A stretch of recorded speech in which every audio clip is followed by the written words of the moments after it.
Part 2 ng aming pagpapakain sa mga aso at puso at aming pagtitinda. Ito na nga po pala yung sunod na pinakain namin. Bali tuwing pauwi kami, nadadaanan namin to sila. Bagong saltalan din to. Bali ito is tuta pa lang. Ito namang kasama niya, mama na. At may mga tuta rin siyang kasama dyan. Ito hindi niya to anak, naligaw lang siguro dyan o niligaw ng ibang tao. Hindi namin siya pinapakain ng kanin. Kasi nung first time na pinakain namin siya ng kanin, hindi niya pa gaano manguya. Laging nasa stock pa sa ngalangala niya. Kaya tuwing pinapakain namin siya, yung wet food yung binibigay namin. At ito naman, para doon sa mama ng mga tuta, binigyan namin ng dalawa. Yung wet food sana doon sa may tuta. Ang kaso, hindi pa siya marunong talaga kumain. Kumbaga, dumedede pa lang talaga siya. Nakakatuwa nga itong tuta dahil sobrang lapit sa amin kaagad. At pagkakain niya nga, bundat na talaga siya. At mapapansin talaga yung laki ng tiyan niya. Nabigla ata sa pagkain. Paano ba naman lahat ng binigay namin sa kanya? Inuubos niya kaagad at nagmamadali pa talaga siya. At ito naman yung magnanay. Nakakatuwa nga dahil kumakain na rin pala itong tuta. Pero pa kaunti-kaunti lang. Ang talagang umubos pa rin talaga ng pagkain ay yung mama niya. Siguro dedede na lang siya pagkatapos ng mama niya mabusog. Medyo aggressive nga itong mama dog dahil nga siguro sa gutom. Ito naman tuta, tuwing nabubusog siya o kada mauubos niya yung isang platito, umaalis yan kaagad.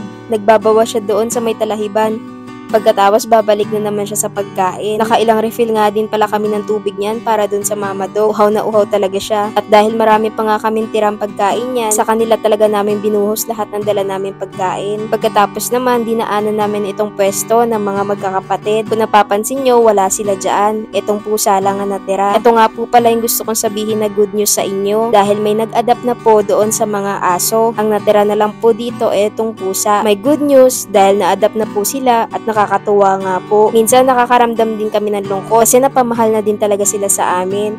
At parang hindi kami sanay na hindi namin sila naaabutan dito sa may pwesto nila. Pero ayos lang yon dahil para sa ikakabuti naman nila yon. At talagang mayroon ang magmamahal sa kanila ng forever. Ito naman ang nakakalungkot dahil si Muning na lang po ang natira. Sana dumating din yung araw na may taong mag-adapt sa kanya. Ang ganda-ganda nito ni Muning dahil napakaputi niya.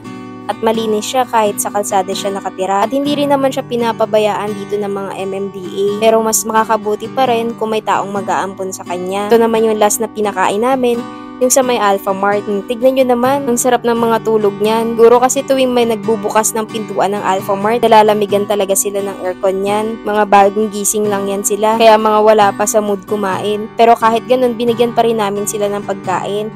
Mabuti naman at kinain din nila kalaunan. Akala ko nga nung una masasayang yung dala namin. Siguro may nagpapakain rin na iba dito. Kaya ganun na lang. Pero iniwan pa rin namin yung pagkain, hindi namin kinuha agad. Kasi alam namin na pwede naman nila tong balikan. At mabuti na rin yung may extra sila kaysa yung walang-wala sila. At shoutout nga po pala kay Jonel Davac at ang Aegis Manager po na si Eileen ng Austria. Salamat po sa lahat ng star senders at sa lahat po ng mga nagpapaabot ng tulong at lalong-lalo na po sa mga follower and supporters namin. Maraming salamat po sa lahat. Advance Merry Christmas po and Happy New Year!